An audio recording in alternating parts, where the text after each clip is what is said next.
Hi friends, എല്ലാവർക്കും door to കിച്ചണിലേക്ക് സ്വാഗതം. ഇന്ന് ഞാൻ വന്നിട്ടുള്ളത് ഒരു മസാല അപ്പത്തിന്റെ വീഡിയോയുമായിട്ടാണ്. അതിന്റെ വീഡിയോയിലേക്ക് പോകുന്നതിന് മുൻപ് ഈ വീഡിയോ കാണുന്ന എല്ലാവരും എന്റെ ചാനൽ ഒന്ന് സബ്സ്ക്രൈബ് ചെയ്യണേ.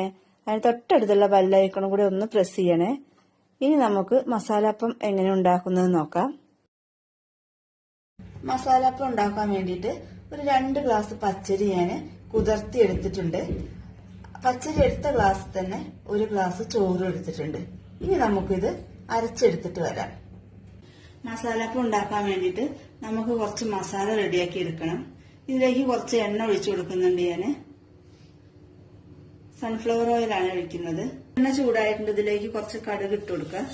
ഇനി ഞാൻ കടുകിലേക്ക് ഇട്ട് കൊടുക്കാൻ പോകുന്നത് ഒരു കഷ്ണം ഇഞ്ചി ചെറുതാക്കി അരിഞ്ഞതാണ്. അത് ഇതിലേക്ക് ഇട്ട് കൊടുക്കാം.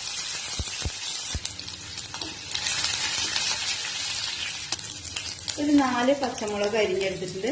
അത് നമുക്ക് ഇതിലേക്ക് ഇട്ട് കൊടുക്കാം. ഒരു ക്യാരറ്റ് ചെറുതാക്കി അരിഞ്ഞെടുത്തിട്ടുണ്ട്. അതും ഇതിലേക്ക് ഇട്ട് കൊടുക്കാം. 2 സവാളയും ചെറുതാക്കി അരിഞ്ഞെടുത്തിട്ടുണ്ട്. അത് നമുക്ക് ഇതിലേക്ക് ഇട്ട് കൊടുക്കാം. ഈ സവാളയിലേക്ക് കുറച്ച് ഉപ്പിട്ട് കൊടുക്കുന്നുണ്ട്, പെട്ടെന്ന് വഴന്ന് കിട്ടാൻ വേണ്ടിയിട്ടാണ്. ഇനി നമുക്ക് ഇതെല്ലാം കൂടെ ഒന്ന് വഴറ്റിയെടുക്കണം. അപ്പോൾ നമ്മുടെ സവാളയും ക്യാരറ്റും എല്ലാം വഴന്ന് കിട്ടിയിട്ടുണ്ട്. ഇനി നമുക്കിതിലേക്ക് മസാലപ്പൊടികൾ ചേർത്ത് കൊടുക്കാം. 1 ടീസ്പൂൺ മല്ലിപ്പൊടി ചേർത്ത് കൊടുക്കുന്നുണ്ട്. 1/2 ടീസ്പൂൺ ചെറിയ ജീരകം വറുത്ത് പൊടിച്ചതാണ്, അത് ഇതിലേക്ക് ചേർക്കുന്നുണ്ട്. 1/2 ടീസ്പൂൺ മഞ്ഞൾപ്പൊടിയും കൂടെ ചേർത്ത് കൊടുക്കാം. ഇതെല്ലാം കൂടെ ഒന്ന് മിക്സ് ചെയ്തെടുക്കാം.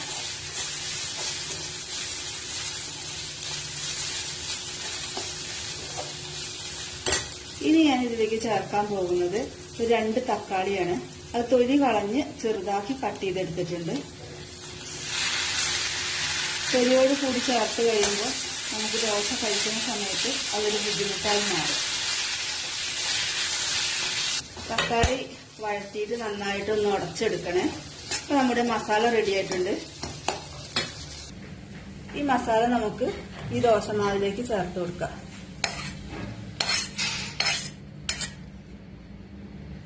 ഈ മാവിലേക്ക് ആവശ്യത്തിനുള്ള ഉപ്പ് ചേർത്ത് കൊടുക്കാം. ഞാൻ 2 ടീസ്പൂൺ ഉപ്പാണ് ചേർത്ത് കൊടുക്കുന്നത്. ഇനി നമുക്ക് ഈ മാവൊന്ന് മിക്സ് ചെയ്തെടുക്കാം. ഈ മസാലയൊക്കെ ചേർത്തിട്ട് മസാലപ്പത്തിനുള്ള മാവ് റെഡി ആയിട്ടുണ്ട്. ഈ ചീനച്ചട്ടിയിലേക്ക് കുറച്ച് എണ്ണ ഞാൻ ഈ ചട്ടകം കൊണ്ടാണ് ഒഴിച്ചു കൊടുക്കുന്നത്.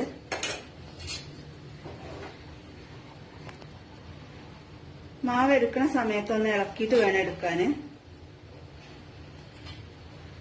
ഒരു തവി മാവാണ് ഒഴിച്ചു കൊടുക്കുന്നത്.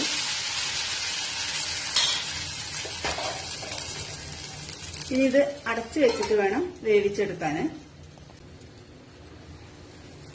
ഈ അപ്പത്തില് ഒരു സ്വല്പം എണ്ണയും കൂടെ ഒന്ന് ഞാൻ ചട്ടകത്തിലിട്ട് ചുറ്റിച്ചു കൊടുക്കുന്നുണ്ട്.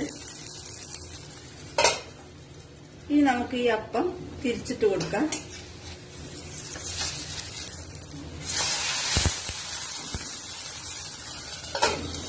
ഈ അപ്പം റെഡി ആയിട്ടുണ്ട്. ഇത് നമുക്ക് ചീനച്ചട്ടിയിൽ നിന്ന് മാറ്റാം.